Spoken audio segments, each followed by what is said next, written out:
오늘 우리가 함께 보게 될 이 35장의 말씀은 앞선 34장과는 매우 극적인 대조를 이루고 있습니다. 우리가 어제 말씀을 통해 들었듯이 34장에서는 이제 에돔을 향한 완전한 심판에 대해서 말씀을 하셨습니다. 풍요로웠던 땅이 황무지가 되고 사람이 가득 차 있었던 자리는 이제 사라진 들짐승들만 가득한 멸망의 모습을 우리가 보게 됩니다. 그런데 이어지는 이 35장의 시작은 분위기가 반전되는 모습을 우리가 보게 됩니다. 오늘 1절의 말씀을 우리 함께 읽어볼까요? 1절입니다. 시작. 광야와 메마른 땅이 기뻐하며 사막이 백합화같이 피어 즐거워하며. 메마른 사막이 회복되며 즐거워한다라고 말하고 있습니다. 여전히 하나님께서는 하나님을 대적하는 자들, 그들에 대한 심판을 말씀하시면서도 곧 이어 회복시킬 하나님, 끝까지 포기하지 않으시는 당신의 사랑을 선언하고 계시는 겁니다. 하나님을 대적하는 자들은 그 풍요로웠던 것들이 황무지가 되어버리고, 하나님의 백성들에게는 메마르고 황무지였던 땅이 꽃이 피는 회복의 땅으로 변화될 것이라는 것이죠. 그리고 오늘 말씀에서 그 회복의 핵심이 나의 능력이나 나의 노력, 나의 계획이 아니라 전적으로 하나님의 찾아오심, 그 하나님의 은혜로 말미암아 이루어진다는 것을 오늘 말씀을 통해 기록하고 있습니다. 여러분 혹시 칠레에 있는 아타카마 사막이라는 사막을 들어보신 적이 있으신가요? 이 아타카마라는 곳은 세계에서 가장 건조한 지역 중에 한 곳입니다. 평소에는 아주 메마른 사막입니다. 사진에 보는 것처럼 메마른 사막이어서 꽃 한 송이 찾아볼 수 없는 사막이지만, 이곳에는 5년에서 7년 주기로 한 번씩 엄청나게 많은 양의 비가 쏟아진다고 해요. 그리고 그렇게 비가 내리고 나면 아주 특별한 모습이 나타나게 됩니다. 아무런 생명의 흔적도 찾아볼 수 없었던 그 사막에서 이처럼 꽃이 피어나기 시작합니다. 땅속에서 오랜 시간 동안 휴면하고 있었던 그 씨앗들이 그 폭우를 만나 비에 적셔지며 싹을 틔우고 꽃밭을 이루고 장관을 보게 되는 것이죠. 오늘 이 아타카마의 사막을 보면 오늘 이사야가 선포하고 있는 이 회복의 말씀을 조금 더 쉽게 이해할 수 있을 것 같습니다. 여러분, 사막은요, 그냥 생겨나는 것이 아닙니다. 비가 내리지 않는 환경, 건조한 바람, 그 외에도 여러 가지 수많은 환경들이 맞물려져서 사막이 이루어지게 됩니다. 그래서 사막은 사막일 뿐입니다. 다시 말하면 그 누구도 사막이 변하게 될 것이라는 기대를 하지 않는다라는 것이죠. 왜냐? 그 사막은 한순간, 일순간에 만들어진 것이 아니기 때문입니다. 자연 환경과 여러 가지 요건들로 인하여서 수년, 수십 년, 수백 년의 세월을 거쳐 사막이 이루어진 것이기에 그 사막이 변화될 것이라고는 아무도 기대하지 않죠. 사막에서 꽃을 찾는 사람이 있을까요? 아니면 사막에서 샘물을 찾는 사람이 있을까요? 기껏해야 군데군데 있는 메마른 가지들, 또는 가끔씩 보게 되는 오아시스 정도만을 기대하겠죠. 저 사진에서 보는 것처럼 사막에서 꽃밭을 기대하고 사막에서 강물이 흐르는 것을 기대하는 사람은 없을 것입니다. 그런데 그런 사막이 꽃밭으로 변하게 됩니다. 그 이유가 무엇이었습니까? 엄청난 양의 비가 쏟아졌기 때문입니다. 이것은 사막이 스스로 자생하여 변화된 것이 아닙니다. 사막의 노력이나 사막의 힘으로 그것들이 변화된 것이 아니라는 것이죠. 2절 말씀을 보겠습니다. 무성하게 피어 기쁜 노래로 즐거워하며 레바논의 영광과 갈멜과 사론의 아름다움을 얻을 것이라. 그것들이 여호와의 영광 곧 우리 하나님의 아름다움을 보리로다. 여러분, 마찬가지로 오늘 이사야 말씀에서도 메말랐던 광야가 꽃이 무성하게 변하게 됩니다. 그리고 그것이 어떠한 모습이었냐? 강성함과 풍성함의 대명사였던 이 레바논의 영광과 같을 것이라고 말합니다. 갈멜과 사론의 아름다움과 같게 될 것이라고 말씀하고 있습니다. 그것은 그들의 노력으로 이루어진 것이 아니라 곧 여호와의 영광, 하나님의 아름다움으로 인하여 변화되었다라고 오늘 말씀은 기록하고 있습니다. 다시 말하자면 하나님의 영광, 즉 하나님의 오심으로 인하여, 찾아오심으로 인하여 변화되었다라는 것이죠. 사랑하는 성도 여러분, 우리의 삶도 마찬가지입니다. 마치 그 사막을 만들었던 기나긴 가뭄과 건조한 바람들처럼 우리의 인생을 돌아보면요, 우리의 이 곤고한 인생, 어려운 인생, 힘든 인생은 일순간에 만들어진 것이 아닙니다. 수많은 시간 동안 여러 가지 여건들로 인하여, 다양한 요인들로 인하여 우리의 삶은 점점 힘들어져 가고, 점점 메말라 가고, 점점 고난 가운데에 처해져 왔습니다. 기도하지만 상황은 달라지지 않고 열심히 노력하며 살아가지만 열매가 보이지 않습니다. 누군가에게는 그 문제가 건강의 문제일 수도 있고요. 누군가에게는 자녀의 문제일 수도 있습니다. 또 누군가에게는 경제적인 문제나 관계의 문제일 수도 있죠. 이러한 문제가 있으면 예배를 드려도 감격이 없고 기도를 해도 마음에 움직임이 없습니다. 그냥 하루하루 그 고난 속에서 버티며 살아가는 겁니다. 기대하지 않습니다. 왜냐? 나의 인생은 사막과 같기 때문에. 이 나의 삶이 일순간에 변화되고 역전될 것이라는 기대가 우리의 마음 가운데 없습니다. 그런데 그런 이들에게 오늘 하나님께서는 성경을 통해 분명하게 말씀하고 계십니다. 사막이 꽃을 피울 것이다. 여러분, 우리의 환경은 내 힘으로 변화되는 것이 아닙니다. 나의 노력으로 변화되는 것이 아닙니다. 나의 계획과 나의 지식과 나의 인간관계로서 변화될 수 있는 것이 아닙니다. 오늘 말씀에서 기록하듯이 우리의 삶 또한 이 사막이 꽃밭으로 변화된 것처럼 하나님의 영광과 하나님의 아름다움이 우리 가운데에 임할 때에 변화될 수 있다는 것을 믿으시길 바랍니다. 그리고 오늘 7절 말씀에서는 이렇게 기록하고 있습니다. 함께 읽어볼까요? 7절입니다. 시작. 뜨거운 사막이 변하여 못이 될 것이며 메마른 땅이 변하여 원천이 될 것이며 승냥이에 눕던 곳에 풀과 갈대와 부들이 날 것이며. 사막이 변화되는 것을 말씀하시는데 뭐라고 말씀하시냐면 사막이 변해서 못이 될 것이래요. 메마른 땅이 변해서 원천이 될 것이고 승냥이가 눕던 곳에는 갈대와 부들과 같은 높은 풀들이 자라날 것이라고 기록하고 있습니다. 여러분, 아까 말했던 그 칠레의 아타카마 사막처럼 그냥 5년, 7년 주기로 한 번 폭우가 내리고 꽃밭이 일어났다가 그냥 다시 사막으로 돌아가는 것이 아니라 오늘 말씀은 뭐라고 말씀하시냐? 사막이 변화되어 못이 될 것이라고 말합니다. 그 사막, 메말랐던 땅이 물이 솟아나는 원천이 될 것이라고 말씀하십니다. 그 근본 자체가 변화된다는 겁니다. 하나님의 찾아오심은요, 우리의 문제를 그냥 잠시 덮어두고 보이지 않게 하는 임시방편이 아니라는 거예요. 그 근원을 변화시켜 우리의 아픔과 우리의 죄악을 덮어두는 것이 아니라 나의 신분을 변화시켜서 더 이상 너는 죄인이 아닌 의인이라고 하나님께서 말씀해 주신다는 것입니다. 이어서 3절과 4절의 말씀을 우리 한번 읽어볼까요? 3절과 4절 저와 함께 교독합니다.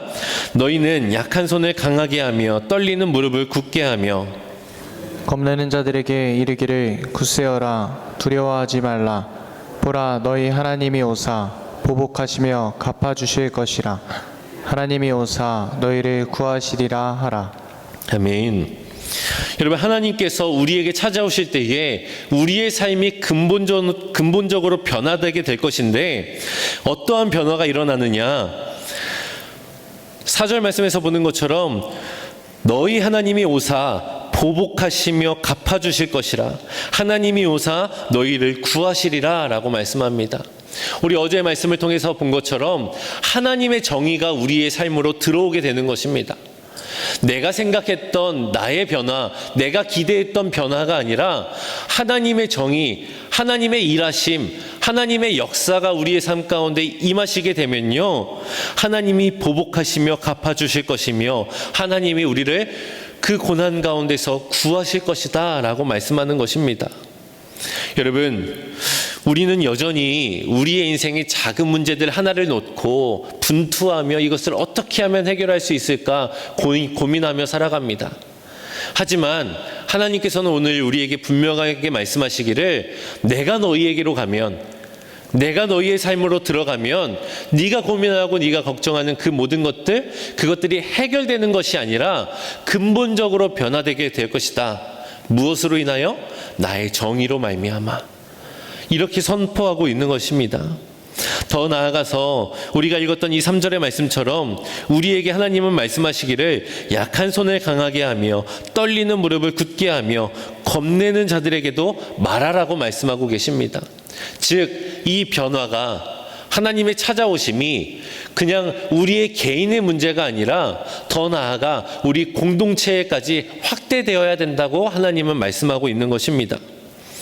떨리는 무릎, 약해진 손, 즉 축 늘어지고 제대로 설 수조차 없는 그 연약한 자들, 그 이웃들, 우리 공동체 안에 있는 그 수많은 약한 자들을 찾아가 그들에게 가서 말하라는 거예요. 여러분, 하나님께서 오십니다. 하나님께서 오실 것입니다. 하나님께서 일하시고 하나님께서 갚아주실 것입니다 라고 선언하라는 것이죠. 오늘 우리에게 주시는 이 하나님의 말씀은요, 그냥 우리 이웃들에게 찾아가서 도움이 필요한 자들, 곤고한 자들, 고난 가운데 있는 자들에게 가서 여러분 힘내십시오, 여러분 그냥 기도하십시오 라고 말하는 것으로 그치는 것이 아니라, 여러분 하나님께서 일하십니다. 내가 함께 기도하고 있습니다. 하나님께서 이제 곧 우리에게 오실 것입니다 라고 말하며 그 연약한 자를 세워주는 것을 하나님께서는 원하고 계시다는 것입니다. 물론 우리의 현실은 아직 바뀌지 않았습니다. 우리의 처한 문제도 여전히 그대로입니다. 하지만 우리가 담대하게 그들을 찾아가 말할 수 있는 이유가 무엇입니까? 바로 하나님께서는 분명히 오시기 때문입니다. 이것이 오늘 본문 말씀의 핵심입니다. 성경이 말하는 위로는요, 막연한 긍정이 아닙니다. 다 괜찮아질 거예요. 좋아질 겁니다. 하나님이 하실 겁니다. 이러한 말들이 아니라 성경의 분명한 근거를 통하여서 하나님께서 오신다고 약속하셨습니다. 그 약속은 이루어질 것입니다. 광야를 보면서 광야가 아니라고 우기는 것이 아니에요.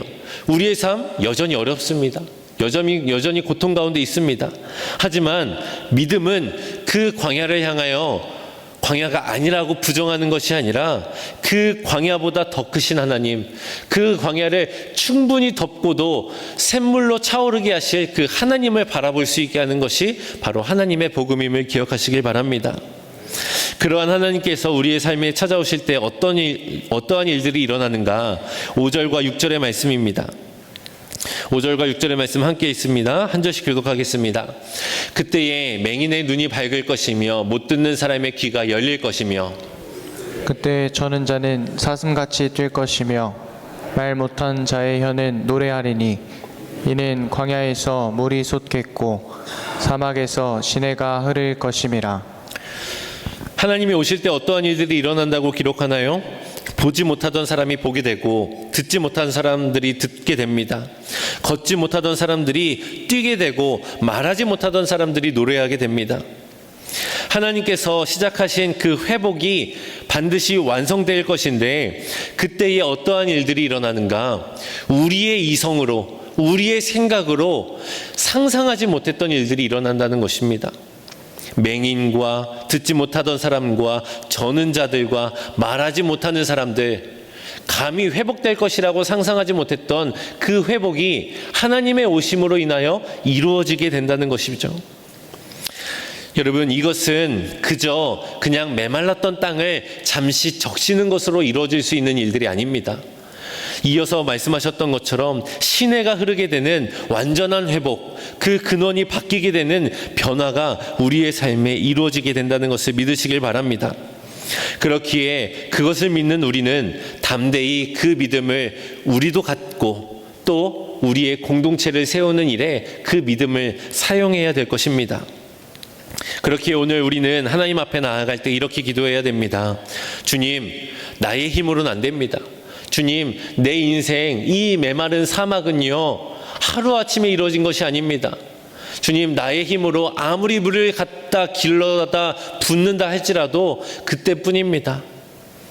하나님께서 하셔야 됩니다.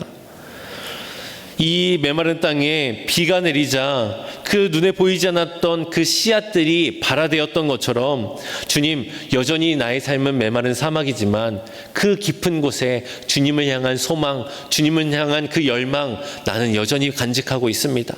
주님, 나에게 비를 내려 주시옵소서. 마르지 않는 샘물이 되게 하여 주시옵소서. 우리가 이렇게 기도하는 저와 여러분들 되기를 주의 이름으로 간절히 소망합니다. 이어서 8절의 말씀을 우리 함께 볼까요? 8절입니다. 거기에 대로가 있어 그 길을 거룩한 길이라 일컫는 바 되리니 깨끗하지 못한 자는 지나가지 못하겠고 오직 구속함을 입은 자들을 위하여 있게 될 것이라. 우매한 행위는 그 길로 다니지 못할 것이며. 여러분, 광야가 변했습니다. 꽃이 피고 물이 흐릅니다. 그런데 하나님은요 그냥 거기에서 멈추지 않으십니다. 회복된 광야, 그 꽃이 핀 곳에 길을 만드십니다. 이것이 중요한 포인트입니다. 하나님께서는 우리를 회복시키시는데 그 목적이 단순히 우리의 형편을 변화시키고 우리의 문제들을 해결하는 것에 그 목적이 있지 않다는 것입니다. 하나님의 회복, 하나님의 변화의 목적의 그 궁극적인 끝은 무엇이냐? 우리를 새로운 길로 걸어가게 하는 데에 있다는 것입니다. 그 길을 오늘 말씀에서 뭐라고 말합니까? 거룩한 길이라고 말씀하고 있습니다. 여기서 거룩을 뜻하는 코데시는요 구별됨을 뜻합니다. 구별되어 하나님께 속한 것을 의미하죠. 그러므로 거룩한 길을 걷는다는 것은 그냥 단지 종교적인 행동을 의미하는 것이 아니라 하나님께 속하여 구별된 자로 살아간다는 것을 의미합니다. 하나님과 동행하며 나의 삶의 방향을 하나님께 맞추는 것입니다. 지난 주일 말씀처럼 나의 목적지와 하나님의 목적지가 일치하는 건 그것을 말하는 것이죠. 그리고 여기에서 우리는 그 일의 순서를 잘 보아야 됩니다. 9절 말씀에서 이 길을 걷는 사람을 이렇게 말합니다. 오직 구속함을 받은 자만 그리로 행할 것이며. 여러분, 일의 순서가 어떻게 됩니까? 먼저 구속을 받아야 그 다음에 거룩한 길을 걸어갈 수 있다라고 말합니다.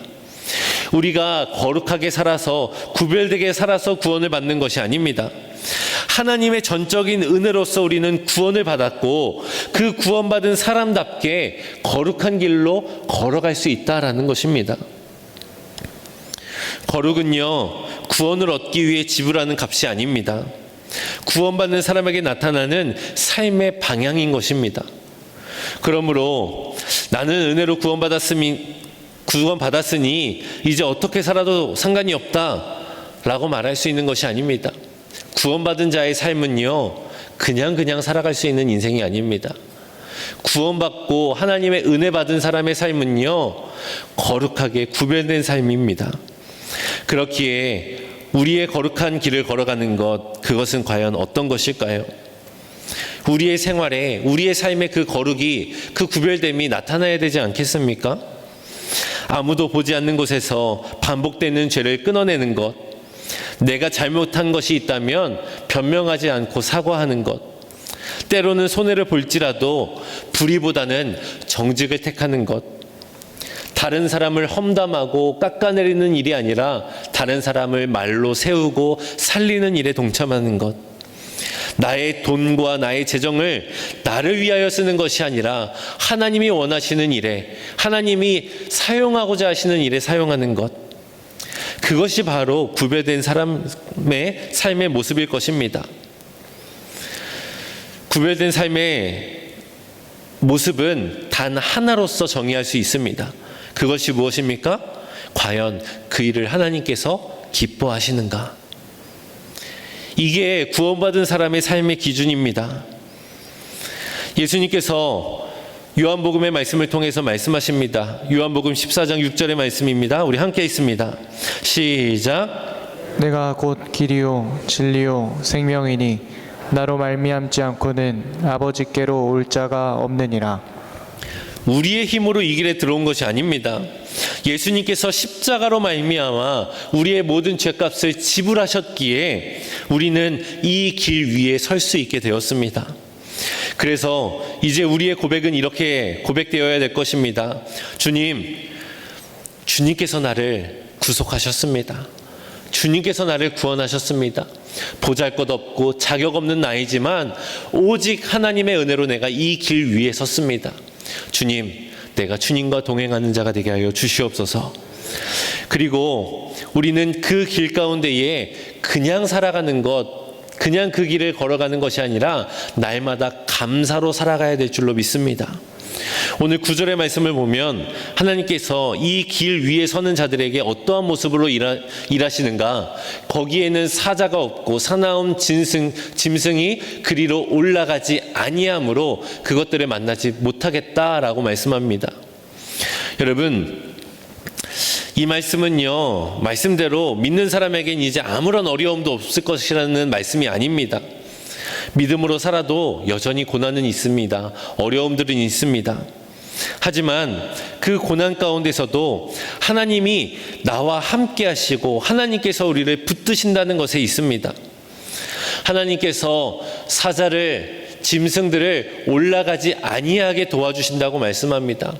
여전히 만나지만, 여전히 보게 되지만 우리가 걷는 그 길 위에는 올라올 수 없다라는 것입니다. 우리의 눈으로 볼 땐 두려울 수 있으나 그 두려움이 우리의 생명을 해하지 못하고 우리의 삶을 변화시키지 못한다는 사실을 우리는 기억해야 될 줄로 믿습니다. 사랑하는 성도 여러분, 우리가 이미 하나님의 은혜로 구원을 받았다면 이제 세상 가운데에 거룩하게 구별된 인생을 살아가야 될 줄로 믿습니다. 그리고 그 구별된 인생을 살아가는 자들에게는 이제는 더 이상 두려움이 없어야 됩니다. 우리는 여전히 우리의 눈으로 어려움들을 마주하고 사나운 짐승들을 보게 될 것이지만 그것들로 인하여 우리의 믿음이 흔들리지 아니하고 도망치느라 그 길 위에서 내려오는 것이 아니라 담대함으로 저것들은 하나님 앞에서 아무것도 아니라는 믿음으로 주님과 동행하는 그 길, 오직 예수 그리스도의 길을 걸어가는 저와 여러분들 되시기를 간절히 소망합니다. 그래서 결국 10절에서 마침내 하나님께서는 그 길의 끝을 보여주십니다. 우리 10절의 말씀을 함께 읽습니다. 시작. 여호와의 속량함을 받은 자들이 돌아오되 노래하며 시온에 이르러 그들의 머리 위에 영영한 희락을 띠고 기쁨과 즐거움을 얻으리니 슬픔과 탄식이 사라지리로다. 아멘. 그 길 끝에 결국 시온에 도착합니다. 그리고 그 마지막의 모습은 탄식이 아닌 노래가 흘러나옵니다. 지금은 눈물이 있을 수 있습니다. 지금은 광야를 걷는 것 같은 모습일 수도 있습니다. 그러나 우리가 기억해야 될 것은 그것이 우리의 마지막이 아니라는 것입니다. 우리의 마지막은 수많았던 그 슬픔과 탄식과 고통들이 사라지고 이제 기쁨과 즐거움만 가득하게 될 줄로 믿습니다. 요한계시록 21장 4절에서는 하나님께서 말씀하십니다. 모든 눈물을 그 눈에서 닦아주시니 다시는 사망이 없고 애통하는 것이나 곡하는 것이나 아픈 것이 다시 있지 아니하리니. 여러분, 이것이 우리의 목적지입니다. 성도의 인생은 광야에서 끝나는 것이 아니라 시온에서 끝나게 됩니다. 우리가 이 말씀을 믿으며 나아갈 때에 광야와 같은 우리의 인생은 더 이상 광야가 아니게 될 것입니다. 오늘 이 말씀을 우리는 두 가지로 기억하길 원합니다. 첫째, 하나님께서 우리의 인생에 오시면 메말랐던 광야에도 꽃이 피게 될 것입니다. 두 번째, 구속받은 사람은 하나님께서 여신 그 예수 그리스도라는 거룩한 길로 걸어가는 자들입니다. 오늘 우리가 이 두 가지의 말씀을 기억하며 살아갈 때에 우리의 삶이 비록 어려움과 고통이 가득한 광야와 같아 보일지라도 우리는 포기하지 않을 수 있습니다. 우리는 낭망하지 않을 수 있습니다. 왜냐? 하나님이 오시면 그 광야 속에서도 꽃이 필 것이기에, 그리고 그 꽃이 핀 자들의 삶은 예수 그리스도라고 하는 그 구속의 길, 그 구원의 길로 걸어가 결국에는 시온이라고 하는 기쁨과 즐거움이 가득한 그 땅에 도착하게 될 것임을 알기 때문입니다. 사랑하는 성도 여러분, 오늘 우리의 인생을 살아갈 때에 우리가 믿음으로 결단하길 원합니다. 주님, 여전히 나의 삶은 어렵습니다. 고통 가운데 있습니다. 하나님이 계시지 않는 것 같아 보입니다. 하지만 하나님, 오늘 내 삶에 찾아와 주셔서 이 메마른 나의 인생에 꽃을 피워주시고 소망과 희망이 가득하고 더 이상 고통과 환난이 아닌 기쁨과 즐거움이 가득한 시온을 바라보며 주님과 동행하는 인생 되게 하여 주시옵소서. 우리가 이 믿음으로 결단하며 기도할 때에 하나님께서 그 기도를 기쁘게 받아주시고 오늘 우리의 삶을 주님께서 시온의 대로로 만들어 가실 줄로 믿습니다. 여러분, 우리가 그 믿음으로 살아갈 때에 오늘 나의 삶을 통하여 일하시는 하나님의 놀라운 역사를 우리의 두 눈으로, 우리의 두 귀로, 우리의 두 손과 발로 증언하고 고백하며 나아가는 우리 신성의 모든 성도들 될 수 있도록 살아가는 우리 모두가 되기를 주의 이름으로 간절히 축원합니다. 우리 말씀을 기억하며 기도하겠습니다. 왜 나를 깊은 어둠 속에 홀로 두시는지, 어두운 밤은 왜 그리 길었는지, 나를 고독하게, 나를 낮아지게, 세상 어디로 기댈 곳이 없게 하셨네.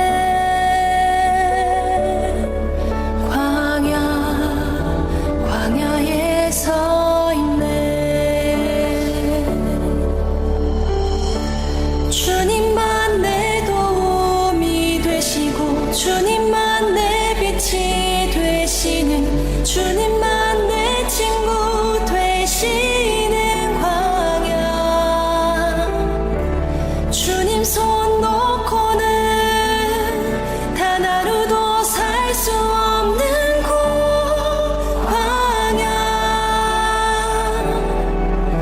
광야에 서 있네.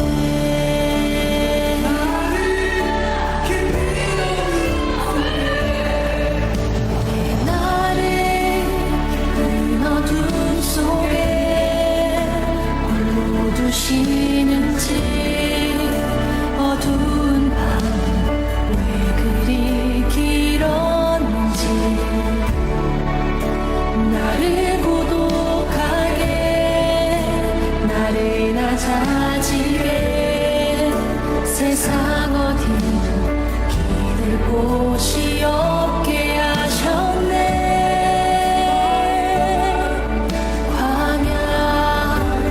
광야에 서 있네. 주님만 내 도움이 되시고, 주님만 내 빛이 되시는, 주님만 내 친구 되시는 광야. 주님 손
오직 주님 뜻만 이루